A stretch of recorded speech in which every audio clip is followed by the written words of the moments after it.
வணக்கம். இன்னைக்கு நாம பண்ண போற இந்த ஆழமான தேடலுக்கு உங்களை நான் ரொம்ப உற்சாகமா வரவேற்கிறேன். ஆமா, இன்னைக்கு நாம பேச போற விஷயம் ரொம்பவே சுவாரஸ்யமானது. கண்டிப்பா. இன்னைக்கு நம்ம கையில இருக்கிற குறிப்புகளை படிச்சப்போ எனக்கு நிஜமாவே புல்லரிச்சிடுச்சுன்னு தான் சொல்லணும். இந்த உரையாடலை நீங்க முழுசா கேட்டு முடிக்கும் போது உங்களை சுத்தி இருக்கிற இயற்கையும் வீடுகள்ல நாம காலங்காலமா ஃபாலோ பண்ணிட்டு வர்ற பல விஷயங்களையும் நீங்க பாக்குற விதமே மாறிடும். நிச்சயமா மாறிடும். இன்னைக்கு நாம அண்டம் குரல் அப்படிங்கிற சோர்ஸ்ல இருந்து சில முக்கியமான குறிப்புகளை அலச போறோம். இதுல ரொம்ப சுவாரஸ்யமான ஒரு 10 மாச கணக்க பத்தி சொல்லியிருக்காங்க. ரொம்ப ரொம்ப டீப்பான ஒரு சப்ஜெக்ட் இது. ஆமா. ஆனா அதுக்குள்ள போறதுக்கு முன்னாடி நான் உங்ககிட்ட ஒரு கேள்வி கேட்கறேன். தை பிறந்தால் வழி பிறக்கும் இந்த பழமொழியை நீங்க உங்க வாழ்க்கையில பல தடவை கேட்டிருப்பீங்க இல்லையா? ஊர்ல பெரியவங்க அடிக்கடி சொல்றது நம்ம கேட்டிருப்போம். அதேதான். ஏதாவது ஒரு கஷ்டமான சூழ்நிலையில இருக்கும் போதோ இல்ல வேலை தேடும் போதோ கல்யாணத்துக்காக வெயிட் பண்ணும்போது இதை சொல்லுவாங்க. நாமளும் சரி, தை மாசம் வந்தா ஏதோ ஒரு லக் அடிக்கும், ஒரு அதிர்ஷ்டம் பிறக்கும் அப்படின்னு தான் நினைச்சிட்டு இருக்கோம். பொதுவா அப்படித்தான் நாம எல்லாரும் புரிஞ்சு வச்சிருக்கோம். ஆனா இந்த நோட்ஸ்ல படிச்சதுக்கு அப்புறம் தான் தெரியுது, அது வெறும் அதிர்ஷ்டத்தை மட்டும் குறிக்கிற வார்த்தை கிடையாது. அது ஒரு சிசு பிறப்பதற்கான, அதாவது தாயோட கருப்பையிலிருந்து குழந்தை வெளியே வர்றதுக்கான பிரசவ வழிய குறிக்கிற ஒரு ஆழமான மருத்துவ ரகசியம். கேட்கவே ரொம்ப ஆச்சரியமா இருக்குல்ல. இத முதல் தடவை கேட்கும் போது யாருக்குமே அந்த ஒரு பிரமிப்பு இருக்கத்தான் செய்யும். ஆமா, எனக்கும் அப்படிதான் இருந்துச்சு. நாம இன்னைக்கு பார்க்க போற இந்த சோர்ஸ் மெட்டீரியல் ஒரு 3 விஷயங்களை ஒன்னா இணைக்குது. ஒன்னு அண்டம்னு சொல்லப்படுற இந்த பிரபஞ்சம். ஓகே, பிரபஞ்சம். ரெண்டாவது பூமின்னு சொல்லப்படுற நம்ம விவசாயம். மூணாவது மனிதன்னு சொல்லப்படுற தாயோட கருப்பை. அதாவது வானவியல், விவசாயம், அப்புறம் ஹியூமன் பயாலஜி. எக்ஸாக்ட்லி. பொதுவா நாம எப்படி பழகிட்டோம்னா, வானத்துல நடக்கிற கிரக மாற்றங்கள் வேற, விவசாயம் வேற, நம்ம உடம்புக்குள்ள நடக்கிற பயாலஜி வேறன்னு மூணையுமே தனித்தனி பாக்ஸ்ல போட்டு பாப்போம். ஆமா, மூணும் சம்பந்தமே இல்லாத விஷயங்கள்னு தான் நம்ம மைண்ட்ல பதிஞ்சிருக்கு. ஆனா இந்த மூணுமே ஒரே தாளத்துல ஒரு 10 மாச சுழற்சியில எப்படி துல்லியமா ஒத்திசைவா இயங்குதுங்கிறத தான் இந்த அண்டங்குரல் குறிப்புகள் ரொம்ப அழகா உடைச்சு காட்டுது. ரொம்ப இன்ட்ரெஸ்டிங்கா இருக்கு. சரி, இந்த 10 மாச மகா கணக்க நம்ம சோர்ஸ் மெட்டீரியல் எப்படி ஆரம்பிக்குதுன்னு பாப்போம். கண்டிப்பா. இது 0வது மாசம், அதாவது விதைத்தல் பருவம் அப்படின்னு ஆரம்பிக்குது. தமிழ் மாசமான மாசில வர்ற மாசி மகம். இங்கிலீஷ் காலண்டர் படி பார்த்தா சரியா மார்ச் மாசம். இங்க இருந்துதான் இந்த சைக்கிள் ஸ்டார்ட் ஆகுது. ஆமா, இந்த டைம்லைன் ரொம்ப முக்கியம். இந்த நோட்ஸ்ல இத 3 கோணங்கள்ல சொல்லியிருக்காங்க. முதல்ல அண்டத்தோட பார்வையில பார்த்தா இது மாசி மக தீர்த்தவாரி நடக்கிற காலம். கோவில்ல இருக்கிற சாமிகள் எல்லாம் கடல்ல இறங்கி தீர்த்தமாடி உயிர்நிலை பெற ஒரு நேரமா இத கருதுறாங்க. கரெக்ட். ரெண்டாவது, விவசாயத்துல பாத்தீங்கன்னா நம்ம முன்னோர்கள் நீண்ட கால பயிரான சம்பா நெல் மாதிரியான தானியங்களை மண்ணில விதைக்கிற ஆரம்ப கட்டம் இதுதான். மண்ணுல விதை விழுகிற நேரம். மூணாவதா, மனிதனோட பார்வையில பார்த்தா தந்தை மூலமா வர்ற உயிரணு தாயோட கருப்பையில நிலை பெற மிக அடிப்படையான ஆரம்ப கட்டம் இதுதான்னு சொல்லப்படுது. இத படிக்கும் போதே எனக்கு ஒரு பெரிய சந்தேகம் வந்துச்சு. என்ன சந்தேகம்? சாமி கடல்ல இறங்குறது, மண்ணில நெல்ல விதைக்கிறது, கருப்பையில உயிர் உருவாகிறது, இது 3 ஒரே நேரத்துல நடக்கிறது சும்மா ஒரு கோஇன்சிடென்ஸா, இல்ல இதுக்குள்ள ஏதாவது பெரிய லாஜிக் இருக்கா? இது கண்டிப்பா கோஇன்சிடென்ஸ் கிடையாது. இதுக்குள்ள ஒரு மிக துல்லியமான அறிவியல் கணக்கு இருக்கு. நீங்க இந்த சோர்ஸ்ல கவனிச்சீங்கன்னா, மாசி மகத்துல நடக்கிற அந்த உயிர்நிலை பெறுதல் அப்படிங்கிறது சும்மா ஒரு அடையாளத்துக்காக பண்ற விஷயம் இல்ல. அப்படின்னா தாயோட கருப்பையில நிலை பெற அந்த உயிரணு சரியா 14 நாட்கள் கணக்குல அங்க நிலை பெறுதுன்னு நம்ம பாரம்பரியம் சொல்லுது. ஓஹோ, 14 நாளுங்களா? ஆமா. இதுக்கும் மாடர்ன் மெடிக்கல் சயின்ஸுக்கும் என்ன சம்பந்தம்னு நீங்க நினைக்கலாம். ஒரு கரு உருவான சரியா 14வது நாள்ல தான் அந்த கருவுல பிரிமிட்டிவ் ஸ்ட்ரீக் அப்படின்னு சொல்லப்படுற ஒரு மிக முக்கியமான அமைப்பு உருவாகுது. பிரிமிட்டிவ் ஸ்ட்ரீக் அப்படின்னா என்ன? அது கொஞ்சம் சிம்பிளா சொல்ல முடியுமா? ஏன்னா மெடிக்கல் டேர்ம்ஸ் கொஞ்சம் கஷ்டமா இருக்கு. கண்டிப்பா சொல்றேன். இப்போ நீங்க ஒரு பெரிய பிரம்மாண்டமான பில்டிங் கட்ட போறீங்கன்னு வச்சுப்போம். 2 வாரம் வெறும் குழியா தோண்டிட்டு இருப்பாங்க. ஆமா, கான்கிரீட் போடுவாங்க. கரெக்ட். பெருசா எந்த உதவும் நமக்கு தெரியாது. ஆனா சரியா ஒரு நாள் அந்த பில்டிங்கோட மெயின் பில்லர், அதாவது அந்த மைய அச்சு மேல எழும்பி நிக்கும் பாத்தீங்களா? ஆமா, அப்பதான் பில்டிங் ஷேப்பர் ஆரம்பிக்கும். அதேதான். அதுக்கப்புறம் தான் அந்த பில்டிங்கோட மொத்த ஸ்ட்ரக்சரும் உருவாகும். இதே மாதிரிதான் முதல் 2 வாரம் கருப்பையில செல்கள் பிரிஞ்சுட்டே இருக்கும். ஆனா அதுக்கு ஒரு முழுமையான உருவம் இருக்காது. 14வது நாள்ல ஒரு மைய கோடு மாதிரி ஒண்ணு உருவாக்கும். ஓ, அதான் அந்த பிரிமிட்டிவ் ஸ்ட்ரீக். ஆமா. இதுல இருந்து தான் அந்த சிசுவோட மூளை, தண்டுவடம், நரம்பு மண்டலம் எல்லாமே வளர ஆரம்பிக்கும். சுருக்கமா சொல்லணும்னா ஒரு உயிர் முழுமையான மனிதனா மாறுறதுக்கான முதல் அஸ்திவாரம் இந்த 14வது நாள்ல தான் நடக்குது. வாவ்! அப்போ எந்த ஒரு ஸ்கேன் மிஷினோ அல்ட்ராசவுண்டோ இல்லாத காலத்துல சரியா இந்த 14வது நாளை கணக்கு வச்சு அது ஒரு திருவிழாவாவோ இல்ல சடங்காவோ மாத்தி வச்சிருக்காங்கிறது நிஜமாவே பிரமிப்பா இருக்கு. ஆமா, அதுதான் நம்ம முன்னோர்களோட அறிவியல். மண்ணில் ஒரு விதை ஊன்றி முளைக்கிறதுக்கும் கருப்பையில ஒரு உயிர் ஊன்றி இந்த அஸ்திவாரம் உருவாகிறதுக்கும் பெரிய வித்தியாசம் இல்லைன்னு நம்ம சோர்ஸ் சொல்றது இப்பதான் எனக்கு ரொம்ப தெளிவா புரியுது. ரெண்டுமே ஒரு புது வாழ்க்கையோட தொடக்கம் தான். ரொம்ப அழகா சம்மரைஸ் பண்ணீங்க. சரி, இப்போ இந்த 0வது மாசத்துல இருந்து அப்படியே கொஞ்சம் ஃபாஸ்ட் ஃபார்வர்ட் பண்ணி நாம 7வது மாசத்துக்கு போவோம். சரி, போலாம். இந்த 2வது கட்டத்தை நம்ம நோட்ஸ்ல குளிர்வித்தல் அப்படின்னு சொல்றாங்க. இது நவராத்திரி காலம். ஆமா, புரட்டாசி, ஐப்பசி மாசம் வரும். அண்டத்தோட அளவுல பார்த்தா இயற்கை அன்னையான பூமிய மழையால குளிர்விக்கிற காலம். நவராத்திரியில நம்ம 9 நாள் குழு வச்சு அம்பிகையை வழிபடுறதே இயற்கையை குளிர்விக்கிறதுக்கான ஒரு குறியீடு தான் இதுல போட்டிருக்கு. உண்மைதான். அப்படியே விவசாயத்துல பார்த்தா 7 மாசத்துக்கு முன்னாடி விதைச்ச சம்பா நெல் பயிர் இப்போ சினைப்பருவம் அடைஞ்சு பால் பிடிக்கிற ஸ்டேஜ்ல இருக்கும். அந்த நேரத்துல அந்த பயிருக்கு ரொம்ப அதிகமா குளிர்ச்சி தேவைப்படுமா? கரெக்ட். கதிர் வர்ற நேரம் அது. இது அப்படியே நம்ம ஹியூமன் பயாலஜியோட, அதாவது மனித வாழ்வோட ஒப்பிட்டு படிச்சப்போ நான் ரொம்பவே ஆச்சரியப்பட்டேன். ஏன்னா 7வது மாசத்துல தாயோட கருப்பையில சிசுவும் ஒரு முக்கியமான கட்டத்தை அடைஞ்சிருக்கும். இந்த நேரத்துல தான் கர்ப்பிணி பெண்களுக்கு வளைகாப்பு நடத்துறாங்க. ஆமா, 7வது மாசம் வளைகாப்பு. இப்போ இந்த வளைகாப்பு பத்தி எனக்கு ஒரு பெரிய கேள்வி இருக்கு. வளையல் போடுறது, சந்தனம் பூசுறதெல்லாம் ஓகே, ஆனா குறிப்பா தாவாட்டை அப்படின்னு சொல்லப்படுற தாடை பகுதியில கட்டாயம் சந்தனம் பூசுவாங்கன்னு நம்ம சோர்ஸ் மெட்டீரியல் ரொம்ப ஸ்ட்ரெஸ் பண்ணி சொல்லுது. ஆமா, அது ஒரு முக்கியமான சடங்கு. கையில பூசுறது, கன்னத்துல பூசுறதெல்லாம் புரியுது. அது என்ன ஸ்பெசிஃபிக்கா தாடையில பூசணும்? இது கொஞ்சம் ரேண்டமா இருக்கிற மாதிரி தோணலையா? இதுக்குள்ள என்ன லாஜிக் இருக்க முடியும்? இது ரேண்டமான விஷயமே கிடையாது. இதுக்குள்ள இருக்கிற மெடிக்கல் சயின்ஸ கேட்டா நீங்க நிஜமாவே மிரண்டுடுவீங்க. அப்படியா? சொல்லுங்க கேப்போம். 7வது மாச கர்ப்ப காலத்துல தாயோட உடம்புல இயற்கையாவே நிறைய ஹார்மோன் சேஞ்சஸ் நடக்கும். அதனால அவங்களோட உடல் சூடு நார்மலை விட ரொம்பவே அதிகமாகும். ஓகே, பாடி ஹீட் அதிகமாகும்.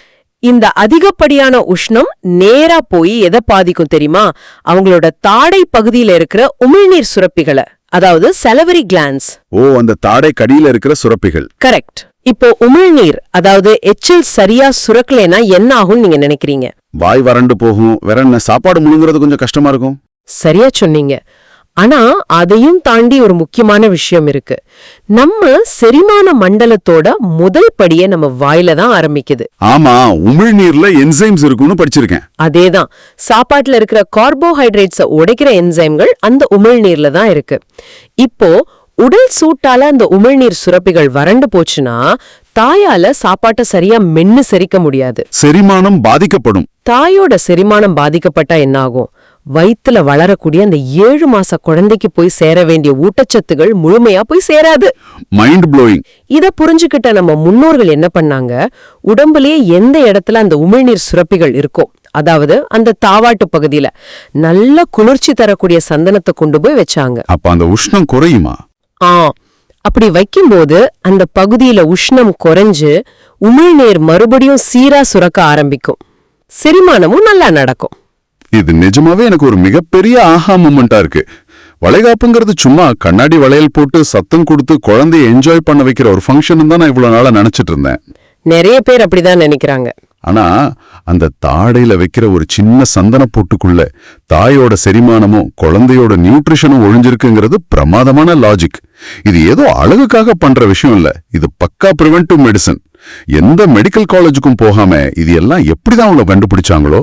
அவங்க இயற்கையோட ரொம்ப நெருக்கமா இருந்தாங்க, அதுதான் காரணம். சரி, இந்த 7வது மாசத்துல குளிர்வித்தல் முடிஞ்சதும் அதே 7வது மாசத்தோட கடைசியில ஒரு பெரிய மாற்றம் நடக்குது. இத நம்ம சோர்ஸ்ல துருவ மாற்றம், அதாவது போலார் ஷிஃப்ட் அப்படின்னு 3வது கட்டமா பிரிக்கிறாங்க. ஆமா, 3வது கட்டம்.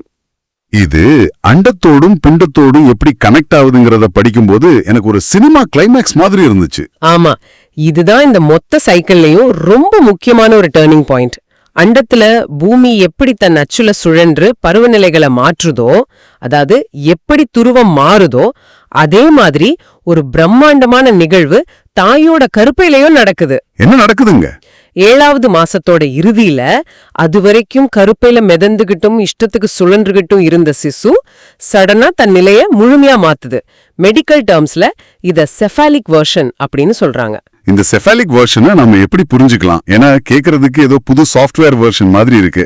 இத புரிஞ்சுக்க ஒரு சின்ன கற்பனை பண்ணி பாருங்க. நீங்க ஒரு 0 கிராவிட்டி ஸ்பேஸ்ல மிதந்துகிட்டு இருக்கீங்க. ஓகே, மிதக்கிறேன். திடீர்னு நீங்க தரை இறங்கணும், அதுவும் ஒரு குறுகலான பாதை வழியா வெளியில வரணும்னா என்ன பண்ணுவீங்க? உங்களை நீங்களே தலைகீழா திருப்பிக்கிட்டு தலைய முன்னாடி வச்சு டைவ் அடிக்க ரெடி ஆவீங்க இல்லையா? ஆமா, தலைகீழா போனாதான் ஈஸியா வர முடியும். அதேதான் இங்கேயும் நடக்குது. குழந்தை தன்னோட தலைய கீழ் நோக்கியும் கால்களை மேல் நோக்கியும் திருப்பிக் கொண்டு பிரசவத்துக்கு தன்னை தயார்படுத்திக்குது. Super analogy. அண்டத்துல எப்படி பூமி தன் அச்சமாத்தி சுழலுதோ அதே மாதிரி கர்ப்பப்பைக்குள்ள இருக்கிற இந்த பிண்டமும் தன்னை தலைகீழா திருப்பிக்கிறது. எவ்வளவு ஒரு அழகான சிங்க் பாருங்க. ரொம்ப துல்லியமான சிங்க் இது. குழந்தை இப்படி தலைகீழா திரும்பி இந்த துருவ மாற்றம் நடந்தாதான் அது தாயோட கர்ப்பப்பை பாதையை நோக்கி வர முடியும். குழந்தை திரும்பலன்னா அதை பிரீச் பொசிஷன் சொல்லுவாங்க இல்லையா? ஆமா, பிரீச் பொசிஷன்ல இருந்தா நார்மல் டெலிவரி ஆகுறது ரொம்ப கஷ்டம். அப்போ பிரசவத்துக்கான முதல் படியே இந்த 7வது மாச இறுதியில நடக்கிற இந்த துருவ மாற்றம் தான். பல லட்சம் கிலோமீட்டர் தள்ளி இருக்கிற சூரியனோட சுழற்சியும் தாயோட வயித்துக்குள்ள இருக்கிற ஒரு சின்ன சிசுவோட சுழற்சியும் ஒரே டைம் லைன்ல நடக்குதுன்னு நினைக்கும் போது இயற்கையோட இந்த மாபெரும் சிம்பனி நம்மள வியக்க வைக்குது. அதனாலதான் இதுக்கு அண்டம் குரல்னு ரொம்ப பொருத்தமா பேர் வச்சிருக்காங்க. மேக்ரோ லெவல்ல நடக்கிற ஒரு விஷயம் மைக்ரோ லெவல்லயும் எக்ஸாக்டா நடக்குது. இந்த டேர்னிங் பாயிண்ட் நடந்தாதான் அடுத்த கட்டத்துக்கே நாம போக முடியும். எக்ஸாக்ட்லி. இப்போ நாம இந்த மகா கணக்கோட கிளைமேக்ஸ், அதாவது 4வது கட்டத்துக்கு வந்துட்டோம். இது அறுவடை மற்றும் பிரசவத்தின் காலம். 10வது மாசம். ஆமா, மாசி மாசத்துல ஆரம்பிச்ச இந்த 10 மாச பயணம் இப்ப தை மாசத்துல வந்து நிக்குது.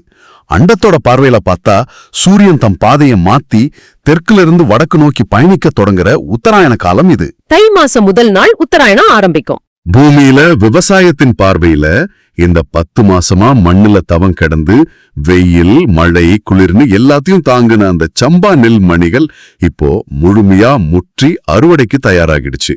ஒரு பெரிய பயணம் முடிவுக்கு வருது. இது ஒரு வகையில நிலத்தோட பிரசவம்னு கூட சொல்லலாம். பூமி தாய் தன்னோட விளைச்சலை நமக்கு கொடுக்கறா. இதையே மனித வாழ்வோட ஒப்பிட்டு பார்த்தா 10 மாசமா கருவுல வளர்ந்து தன்னைத்தானே திருப்பிக்கிட்டு தயாரான அந்த உயிர் சரியா இந்த தை மாசத்துல பூமிக்கு வெளியில வருது. இந்த இடத்துல விவசாய அறுவடைக்கும் மனித பிரசவத்துக்கும் இருக்கிற அந்த ஒத்திசைவை நம்ம கொஞ்சம் ஆழமா கவனிக்கணும். ரெண்டுமே ஒரு நீண்ட நெடிய காத்திருப்புக்கு பிறகு கிடைக்கிற ரிசல்ட். ஆமா, ஒரு பொறுமையான காத்திருப்பு. ஒரு விவசாயி எப்படி தன் பயிரை ஒவ்வொரு மாசமும் பார்த்து பார்த்து வளர்க்கறானோ அதே மாதிரிதான் ஒரு தாயும் தன்னுள் இருக்கும் சிசுவை ரொம்ப கவனமா வளர்க்கறாங்க. ரெண்டுமே பல பருவமாற்றங்களை தாண்டி தங்களை தாங்களே தகவம் வச்சுக்கிட்டு கடைசியா தை மாசத்துல ஒரு புது வடிவமா வெளியே வருது. இப்ப புரியுதுங்களா? நான் ஆரம்பத்துல உங்ககிட்ட ஒரு பழமொழியை கேட்டேன், ஞாபகம் இருக்கா? தை பிறந்தால் வழி பிறக்கும். ஆமா, கேட்டீங்க. இவ்வளவு நேரம் நாம பேசினதை படிச்சு பார்க்கும்போதுதான் இதோட நிஜமான அர்த்தம் என்னன்னு எனக்கு தெளிவாச்சு. தை பிறந்தால் வழி பிறக்கும் அப்படிங்கிறது ஏதோ தை மாசம் வந்தா நமக்கு கல்யாணம் ஆயிடும் இல்ல ப்ரமோஷன் கிடைச்சிடும்னு சொல்ற மேலோட்டமான விஷயம் கிடையாது.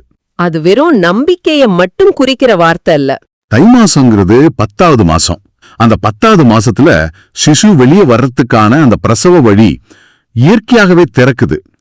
இதுதான் நம்ம முன்னோர்கள் ஒரு பழமொழியா ரொம்ப சிம்பிளா எல்லாருக்கும் புரியுற மாதிரி சொல்லி வச்சுட்டு போயிருக்காங்க. ரொம்ப அழகான விளக்கம் இது. இதை விட ஒரு அற்புதமான பயாலஜிக்கல் பழமொழியை நம்ம எங்கேயாவது பார்க்க முடியுமா? எனக்கு தெரிஞ்சு வாய்ப்பே இல்ல. நீங்க சொல்றது 100க்கு 100 உண்மை. இதுல இருந்து நாம கத்துக்க வேண்டிய ஒரு முக்கியமான கோர் பிலாசபி என்னன்னா, அண்டத்தில் உள்ளதுதான் பிண்டத்திலும் உள்ளது அப்படிங்கிற திருமூலரோட வாக்குதான்.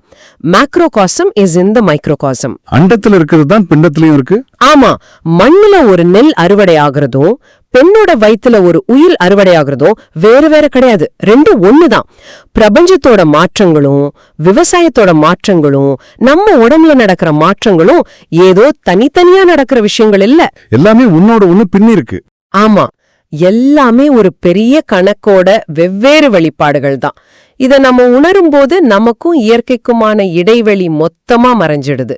நாமும் இயற்கையோட ஒரு சின்ன பகுதி தான் அப்படிங்கிற அடக்கமான உண்மை நமக்கு உரைக்குது. ரொம்ப சரியா சொன்னீங்க. இந்த ஆழமான தேடல நாம பார்த்த குறிப்புகள் நம்மளோட பார்வையே மாத்திர மாதிரி இருக்குல்ல. நீங்க தினமும் பார்க்கிற சடங்குகள், வருஷம் நம்ம கொண்டாடுற பண்டிகைகள், நம்ம தாத்தா பாட்டி அசால்ட்டா சொல்லிட்டு போற பழமொழிகள், இது எதுவுமே வெறும் பிளைண்டான மூட நம்பிக்கைகளோ இல்ல அர்த்தமில்லாத சம்பிரதாயங்களோ கிடையாது. கண்டிப்பா கிடையாது. அதுல பெரிய அறிவியல் இருக்கு. இதெல்லாம் ஒரு பெரிய சயின்ஸ் டேட்டாபேஸ் மாதிரி. ஆஸ்ட்ரானமி, விவசாயம், பயாலஜி, இது மூணும் சேர்ந்து உருவாக்கப்பட்ட ஒரு பிரம்மாண்டமான சாஃப்ட்வேர் தான் நம்ம பாரம்பரியம். ரொம்ப ஆப்டான வார்த்தை, சாஃப்ட்வேர். மாசி மகத்துல சாமி கடல்ல இறங்குறதுக்கும் கரு உருவாகி 14 நாள்ல பிரிமிட்டிவ் ஸ்ட்ரீக் வர்றதுக்கும் இருக்கிற லிங்க், வளைகாப்புல தாடையில வைக்கிற சந்தனத்துக்கும் தாயோட செரிமானத்துக்கும் இருக்கிற லிங்க், அண்டத்துல பூமி அச்சு மாறுறதும் கருப்பையில குழந்தை தலைகீழா திரும்புறதும் எல்லாமே பெர்ஃபெக்ட் சிங்க். கடைசியா தை மாசம் நெல் அறுவடை ஆகிறதும் குழந்தை பிரசவ வழியா வெளியே வர்றதும். இன்னைக்கு இந்த நோட்ஸை நாம சேர்ந்து அலசினதுக்கு அப்புறம் கண்டிப்பா உங்களை சுத்தி இருக்கிற இயற்கையையும் நம்ம மரபுகளையும் நீங்க பழைய மாதிரி சாதாரணமா பார்க்க மாட்டீங்க. அதுல ஒளிஞ்சிருக்கிற அறிவியலை உங்களோட கண்கள் தேட ஆரம்பிக்கும். அதுதான் இந்த மாதிரி விஷயங்களை நாம தெரிஞ்சுக்கிறதோட முக்கிய நோக்கமே. நம்ம ஒவ்வொருத்தரோட வாழ்க்கைக்கு பின்னாடியும் இயற்கையோட ஒரு நுண்ணிய ரிதம் இயங்கிக்கிட்டு இருக்கு. அத நாம கவனிச்சு புரிஞ்சுகிட்டாலே நம்ம வாழ்க்கை இன்னும் நிறைய அர்த்தம் உள்ளதா மாறிடும். அதுல எந்த சந்தேகமும் இல்லை. சரி, நாம இந்த உரையாடலை முடிச்சுக்கிற நேரத்துல உங்களுக்காக ஒரு சின்ன சிந்தனையை கொடுத்துட்டு போலான்னு நினைக்கிறேன். சொல்லுங்க. ஒரு நெல் விதை முளைக்கிறதையும் ஒரு கரு உருவாகிறதையும் சூரியனோட நகர்வையும் எந்த ஒரு டெலிஸ்கோப்போ இல்ல ஸ்கேன் மிஷினோ இல்லாத காலத்திலேயே இந்த 10 மாச கணக்கு இவ்வளவு துல்லியமா இணைக்குதுன்னா கொஞ்சம் யோசிச்சு பாருங்க. இது ஒரு முக்கியமான கேள்வி. நமக்கே தெரியாம நம்ம உடம்போட அன்றாட உயிரியல் செயல்பாடுகளை கண்ட்ரோல் பண்ணிக்கிட்டு இருக்கிற வேற என்னென்ன பிரபஞ்ச ரகசிய தாளங்கள் நம்ம சுத்தி ஒவ்வொரு நொடியும் இயங்கிக்கிட்டு இருக்கலாம். ஆமா, நிறைய விஷயங்கள் இருக்கலாம். பௌர்ணமிக்கும் நம்ம தூக்கத்துக்கும் ஏதாவது சம்பந்தம் இருக்குமா? இல்ல நட்சத்திரங்களோட சுழற்சிக்கும் நம்ம உடம்புல இருக்கிற செல்கள் புதுப்பிக்கப்படுறதுக்கும் ஏதாவது கனெக்ஷன் இருக்குமா? இத பத்தி கொஞ்சம் ரிலாக்ஸ்டா யோசிச்சு பாருங்க. இயற்கையோட மாபெரும் கணக்குல நாம எல்லாருமே ஒரு சின்ன புள்ளிதான். ரொம்ப ஆழமான ஒரு சிந்தனை இது. இன்னைக்கு இந்த சோர்ஸ் மெட்டீரியலை ரொம்ப விரிவாகவும் இன்ட்ரெஸ்டிங்காவும் அலசுனதுல உங்களுக்கு நிறைய புது விஷயங்கள் கிடைச்சிருக்கும்னு நம்புறேன். இந்த உரையாடல்ல எங்களோட இணைஞ்சிருந்ததுக்கு ரொம்ப நன்றி. இதே மாதிரி இன்னும் நிறைய சுவாரஸ்யமான விஷயங்களோட அடுத்த தேடல்ல உங்களை சந்திக்கிறோம். அது வரைக்கும் உங்களை சுத்தி நடக்கிற இயற்கையோட மேஜிக்கலை ரசிக்க மறந்துடாதீங்க. டாடா.